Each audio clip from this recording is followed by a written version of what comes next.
Good morning, everyone. Today is Thursday, January 7, 2021. My name is Karen Bodenschatz, and I serve as Associate Pastor at First Lutheran Church in Onalaska, Wisconsin, and this is my morning musing. So yesterday was the day of Epiphany. It's a rather significant day in the life of the church and of faithful people. It's the capstone on the Christmas story, so to speak. The day that we are reminded through this story of these wise folk that come to visit Jesus that God is for all people. Yesterday was January 6, 2021, a day that was supposed to be rather ordinary, with a few political antics thrown into a pretty mundane and uneventful congressional ritual, until it wasn't any of those things. Yesterday's events at the Capitol building found me stunned and heartbroken. Another moment of shattered hope in a year full of such moments. And I know that I am not alone in feeling that way. And I'm sure some of you expect that I will speak to that event today, now, in this musing. But I really can't do so thoughtfully quite yet. And so I'm not going to talk about that today. I will talk about that perhaps on Saturday. For now, I'm going to continue with my planned topic of talking about the second of three phrases or ideas that have entered my consciousness. They did that last week as I spent some time trying to be reflective and, stuff that you're supposed to do in January. So I subscribe to one subscription box, and that is from a company called Nomadic. And they specialize in outdoor gear, especially from smaller companies. And I love getting this little gem of a box. It's filled with all sorts of things to make my outdoor adventures and even my pandemic life a little easier. I haven't ever really noticed their tagline before, though, at least not on the level that I did last week as I was unpacking the most recent box and putting my newest acquisitions away. But the tagline, you're probably wondering, the tagline was "Venture into the Unknown."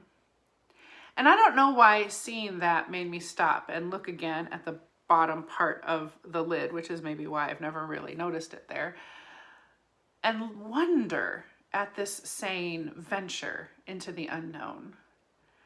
Part of me responded with, well, that pretty much sums up 2020. It was a whole lot of venturing into a whole lot of unknown, that is for sure. But the more I've thought about this quirky yet highly effective tagline, the more I have realized that to venture somewhere, even into the unknown, really feels to me to be intentional. It feels like it's something someone would do with resolve, with some preparation and thought.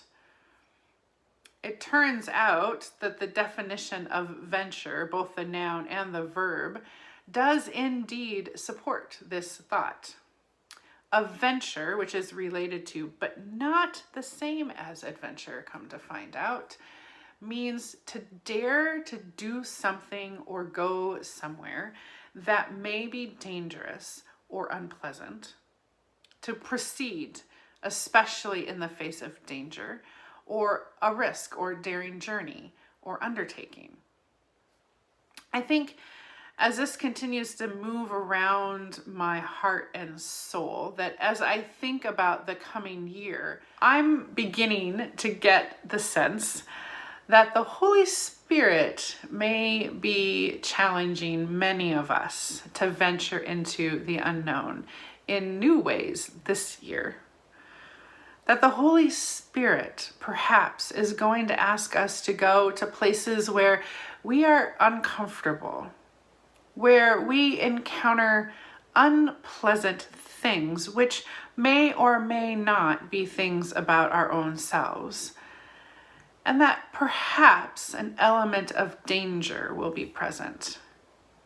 But we do this daring firmly grounded in God's love for us, knowing full well that we have the Spirit of God to guide us, and deeply trusting in not only God's love for us, but the love we have for each other as we step bravely into the future, ready to face whatever comes. Who would have thought that a small box packed with fun goodies would provide a word of hope and perhaps warning and focus to me and perhaps to you? The Holy Spirit, I can't always figure her out, but I think I'm liking her style right about now. And I do hope that you are encountering the Spirit in fun and unexpected ways. If you'd like a little help, I encourage you to request a star word for the year. This is a word that would help you in your prayer life. It could help guide you, help you set an intention for this year. It could be something that kind of weaves in and out of your consciousness throughout the year. And when you do your deep reflecting, you can be like, oh, that's what happened to me this last year. But if you would like to have a star word, comment below here, or send me an email, or we'll be doing some stuff with star words on Sunday morning.